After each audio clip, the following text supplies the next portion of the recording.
So ladies and gents, without further ado, we're going to bring you the next bout of this evening's show. Please welcome, first of all, into the blue corner, representing Manchester top team, please welcome Ben Bradshaw.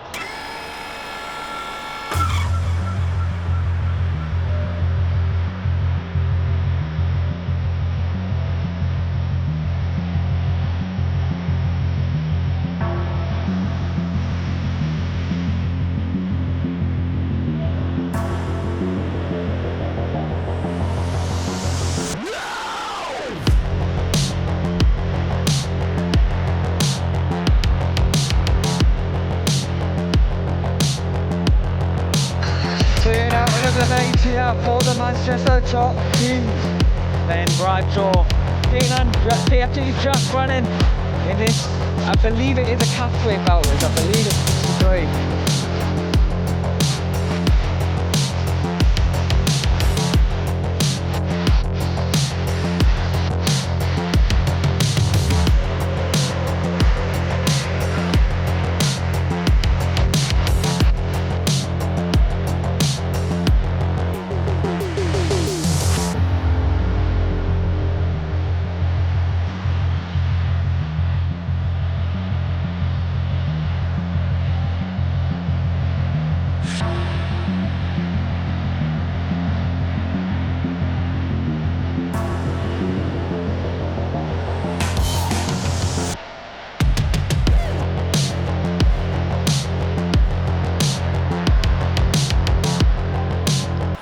Ladies and gents, could you please welcome his opponent into the red corner, representing TFT MMA. Please welcome Jack Flash Brennan.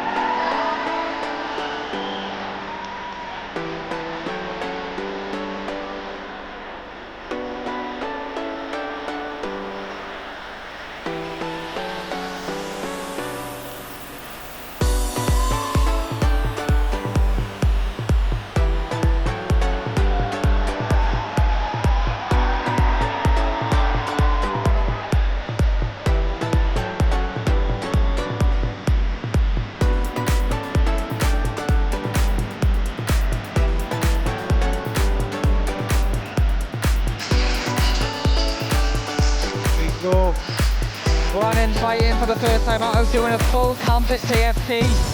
Very keen to get that off to a winning way here, but I believe Ben Bradshaw is on a 4-fight winning streak. That's not when you want to be facing an opponent. A lot of momentum. Bradshaw looks like he's staring at Brennan, but his expression, like, you think he's at the shop. Yeah, he looks so relaxed. He looks incredibly relaxed. We get a rise with him over here as well. Brennan seems to have this intensity about him. How much confidence comes with that? Alright, so ladies and gents, this is an amateur bantamweight bout. Introducing your fighters, first of all, in the blue corner. 19 years of age, standing tall at 5'10". He's a record of 4 wins, 2 losses and no draws. From Northern Ireland, representing Manchester top team.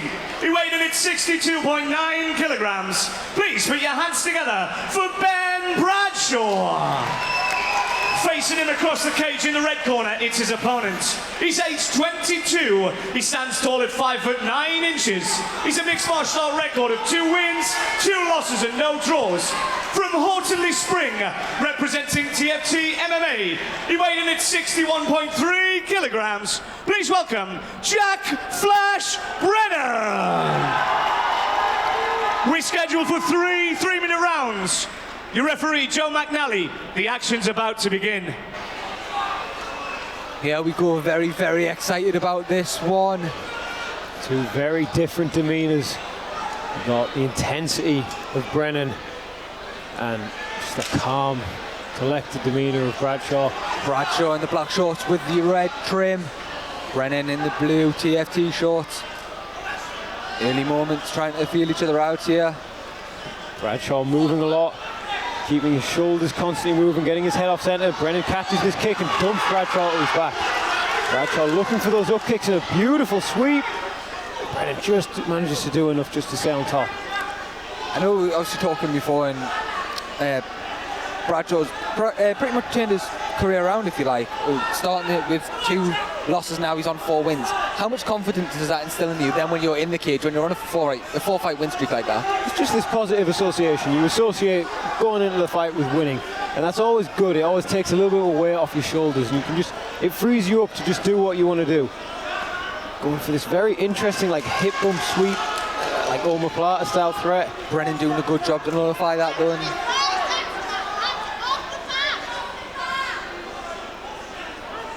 Bradshaw just doing a good job of controlling the posture. Brennan's not really able to get any strikes off. Bradshaw is the much more active fighter at the minute, but obviously he is on his back. He's just a guard pass away from being in really bad spots. Looking to underhook and go for the sweep, and then Brennan does a really good job again of basing out and preventing the sweep.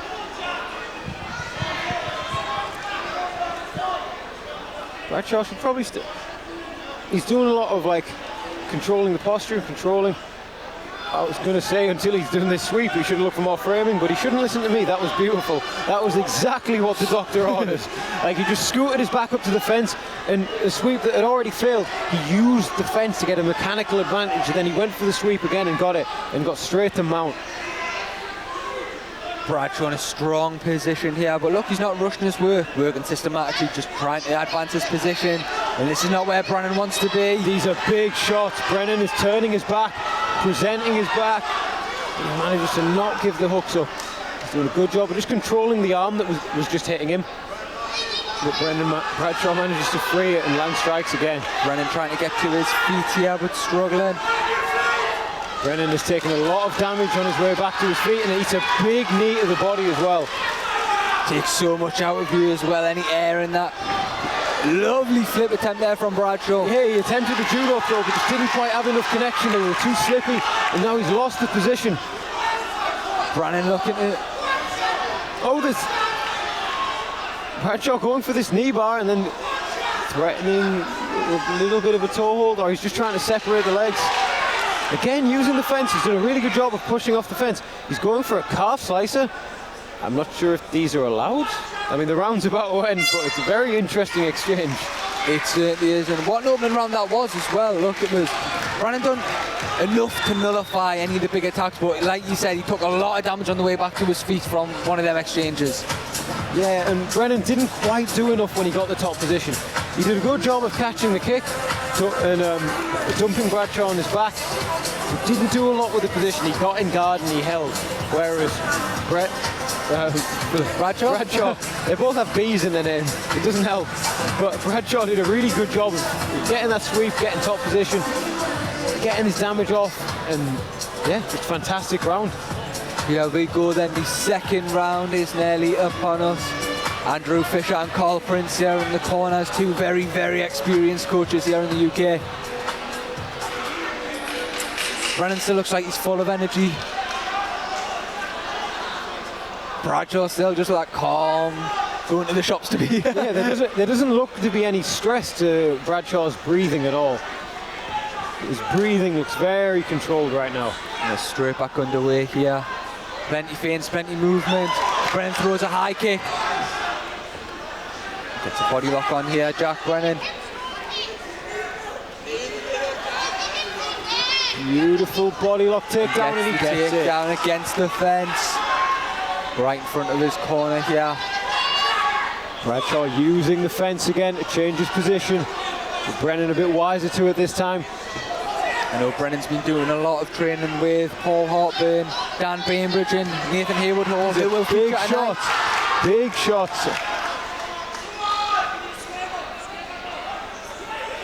Obviously in the first round we said he didn't quite get enough damage off from these positions. I think he's trying to rectify that now. Those are some big shots, and he's just doing a better job of not allowing that sweep. But Bradshaw's going for it again. He keeps changing the angle, he keeps controlling the posture, he's constantly attacking off his back. Working hard, Bradshaw here, just looking to his corner for a little bit of advice. Brennan, there you go, nice little chip shot to the body, then up to the head. I think Bradshaw should probably try now to look to change the position a little bit. He's attempted his guard attacks, but now I think he needs to start trying to more aggressively work for the sweep, which he is, or start bailing on these guard attacks and start trying to frame and get back to his feet. I'd like to see Brennan just chipping away here while he's there, but he needs to watch now. Doesn't get his arm caught. Bradshaw playing a slightly different kind of guard there, but then he's gone back to this closed guard with his back on the mat. He can't afford to spend the rest of the round here. He really needs to start doing some different work, I think. What would you like to see him do if you win his corner? The omoplata attack that he was doing earlier was good, but I think he needs to start framing a little. It's very hard because of the smothering style that Brennan is employing here, but I think Bradshaw needs to start trying to create distance and using frames, or he might get this sweep again.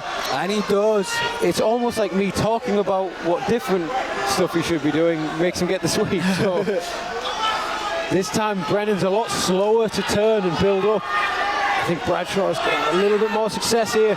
Bradshaw's very high up. He's going for the arm though. Brennan trying to defend this and gets himself out.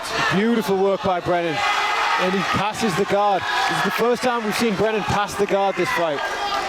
Look, this has been a lot of heavy work here from both men, and you can see it's starting to wear on them now. Yeah, definitely. Brennan slides his knee through over it and mount. Bradshaw looking to sweep, but Brennan lands. Bradshaw Interesting position here for Brennan. 10 seconds to go to the end of this round. Bradshaw was one arm in, one arm out. If there was more time, there'd be a triangle threat here, but the round is just about to end. Much closer round there, that round. Both men breathing a lot heavier.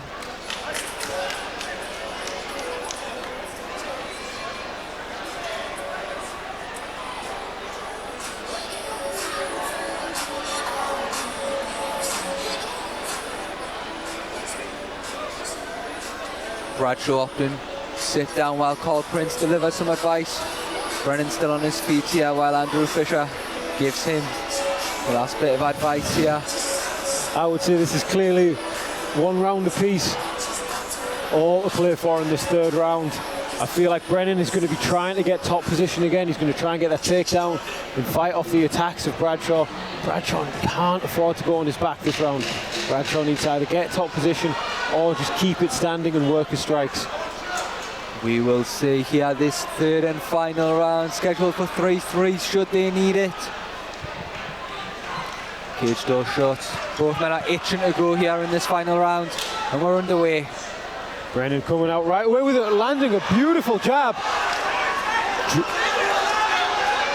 Sitting Bradshaw down with that jab. Bradshaw attacking the straight ankle lock, using it to sweep. The foot is popping out. Of course, heel hook's not allowed, but you can get straight leg locks in this amateur game. He might be fighting through for a Texas cloverleaf if he can get underneath.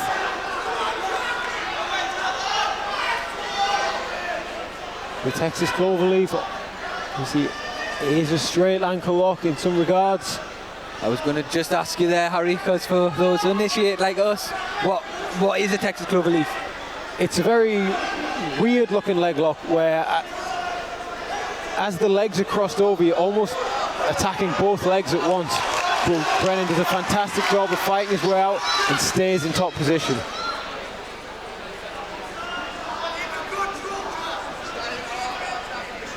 Would you like to see Brennan land some damage here while he's in this position, just chipping away, just getting little strikes off to try and score with the referee, the judges? Yeah, just little strikes, but I think he's got enough time in this round to work with just establishing the position and settling the position and like slowly progressing up. Bradshaw needs to he needs to be looking more for the kind of like getting back to his feet kind of work. He needs to be trying to frame, pummel that underhook in, build up on the single leg. But much easier said than done with Brennan and his smothering top pressure. Brennan is going for this arm triangle. Just the position of the cage isn't going to allow him to get on the way he wants fully. That was a good attempt though, and what it did is it stopped the get up of Bradshaw, and Bradshaw had to elect to go back to his back to defend himself. Brennan keeping the smothering top pressure, using a strong underhook on the right side to keep Bradshaw flat. For those maybe not used to watching the sport, this is such a technical affair now, and one little mistake and you can end up in a terrible position, can't you? Yeah, well, like as we've seen in the last two rounds, it was just a little bit of a mistake on Brennan's part and a good sweep on Bradshaw's part, and he gone from Brennan being in an advantageous position to to Bradshaw. Sorry, Brennan being in an advantageous position to Brennan being in the worst position. Yeah. Like mount and then having his back taken. With the difference between the first round and last round, the first round, Brennan took a lot of damage getting out of that position. Whereas the last round, Brennan managed to reverse the position very quickly and get back to an advantageous position. He's done a really good job of that. Nice there, little shot to the body, then another one upstairs for Brennan. Following the advice of a family member in the crowd who was quite loud. The advice was good. Last 10 seconds here of this one and what's been a very, very close affair. Big shots now from Brennan. And I think it's safe to say that's Brennan's fight. Both men on their feet, both men with the arms in the air. I'm glad I'm not a judge, but we will go to the scorecards here for this one. Can I push you for a result? Brennan, do you believe? Yeah, Brennan. I feel like, yeah. There was a lot of close exchanges, and I would say the fight on the whole was close, but I would say just on a round-by-round basis, I can quite comfortably score that for Brennan.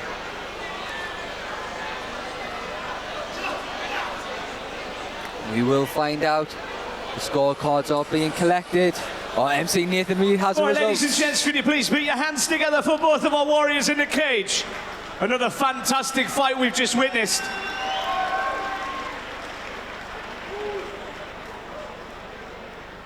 After 3 hard-fought 3-minute rounds, we got your judges' scorecards, and we have a winner by unanimous decision in favour of the red corner, Jack Flash Brennan. Also, let's hear for your runner-up, Ben Bradshaw. And Jack Flash Brennan takes it. As you said, Harry, just done enough and on a round-by-round basis to get that result. It was a really fantastic fight. A really good performance from Brennan. He did what he had to. He got into these good positions, and he had just this good smothering style of top control. He used that smothering style of top control to induce fatigue, and then that's when he opened it up and started landing those strikes. Fantastic performance. Bradshaw can be proud of himself. You know, there's nothing to be ashamed of in a fight like that, and he just knows exactly what he's got to do when he gets back to the gym. Up next, we have Liam Millard taking on Gary Sudren.